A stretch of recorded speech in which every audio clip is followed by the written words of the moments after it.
Depuis des siècles, l'idée du paradis et de l'enfer fascine, inspire, mais aussi effraie. D'un côté, nous avons l'image d'un lieu de béatitude éternelle, où règne l'amour inconditionnel et la paix absolue. De l'autre, un royaume de souffrance sans fin, empli de désolation. Pourtant, et si ces conceptions ne représentaient pas des lieux physiques où nos âmes iraient après la mort, mais plutôt des états de conscience et de perception que nous expérimentons ici et maintenant? Cette exploration va au-delà de la simple foi. Elle se fonde sur des principes spirituels anciens, des observations scientifiques contemporaines et même des perspectives offertes par la physique quantique. Ensemble, décryptons ce qui se cache derrière le concept du paradis et de l'enfer comme état d'esprit. Partie 1, un voyage intérieur, la vision spirituelle du paradis et de l'enfer. Dans de nombreuses traditions spirituelles, le paradis et l'enfer ne sont pas seulement des destinations après la mort, mais des réalités internes que chacun de nous peut expérimenter dans sa vie quotidienne. Jésus, dans les évangiles, déclare « Le royaume de Dieu est au-dedans de vous » Luc 17 verset 21, une affirmation qui sous-entend que le paradis n'est pas un lieu externe, mais un état de connexion profonde avec notre être spirituel. L'enfer, dans la même optique, serait un état d'esprit marqué par la séparation, la souffrance intérieure et la déconnexion de soi. Par exemple, Dante Alighieri, dans la Divine Comédie, dépeint l'enfer non seulement comme un lieu de tourment physique, mais comme un espace où règne une intense douleur spirituelle et psychologique.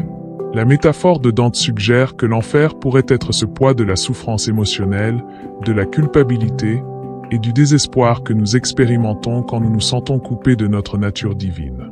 L'enfer, dans cet esprit, devient ainsi un état de souffrance et d'aliénation où l'on est séparé de notre propre lumière, incapable de voir la beauté et l'amour dans la vie. Les Écritures ne mentionnent jamais que l'enfer est un lieu géographique.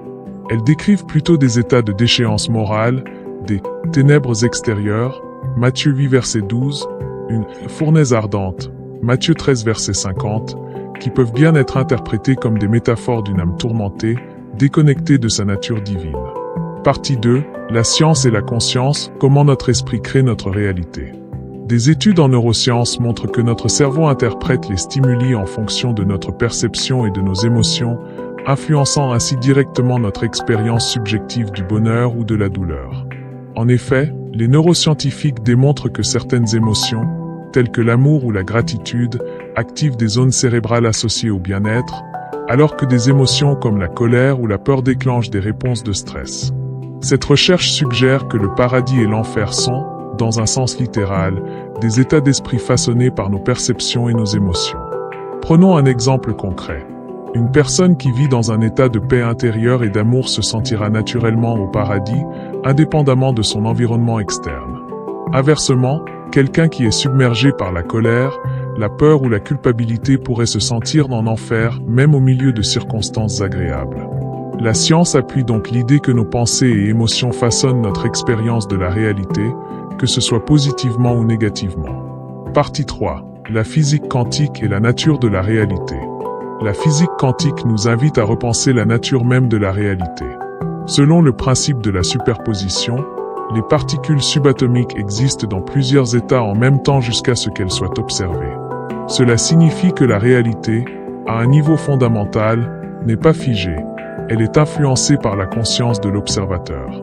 L'interprétation de Copenhague de la mécanique quantique suggère que l'observation façonne littéralement ce qui est observé. Autrement dit, notre perception et notre état de conscience influencent la réalité que nous expérimentons. Si nous appliquons ce principe au concept de paradis et d'enfer, cela sous-entend que ces états existent en puissance dans notre réalité intérieure, et que notre perception, notre façon de voir le monde et de nous percevoir nous-mêmes peut nous faire expérimenter l'un ou l'autre. Partie 4. Paradis et enfer comme miroir de notre conscience. Ainsi, la notion de paradis et d'enfer s'aligne avec le concept de résonance. Nous attirons à nous ce que nous émettons. Une personne ancrée dans la compassion et la compréhension créera autour d'elle un environnement harmonieux, reflétant le paradis intérieur. En revanche, une personne dont la conscience est marquée par le jugement, la peur et la colère construira un enfer interne, projetant cette énergie dans son environnement.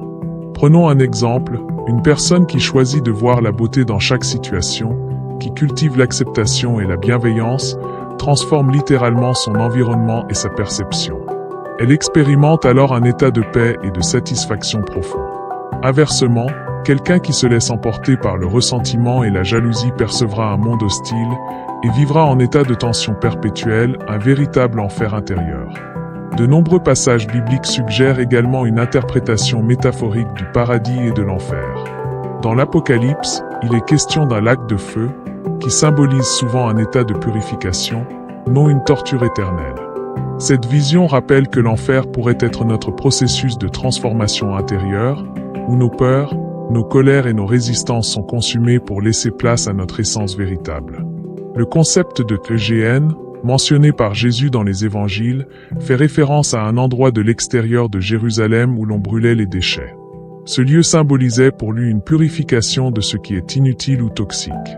Ainsi, cette purification n'est pas nécessairement une punition éternelle, mais une transformation de nos croyances erronées et de nos comportements nuisibles, un processus où nous brûlons ce qui n'a plus lieu d'être pour retrouver notre lumière intérieure.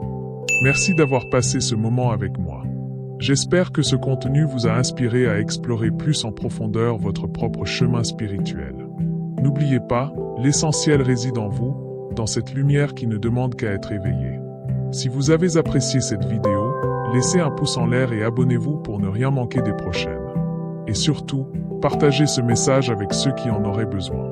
Prenez soin de vous et continuez à vibrer haut, à vous connecter à ce qui est sacré en vous et autour de vous. À tout de suite pour une nouvelle exploration spirituelle.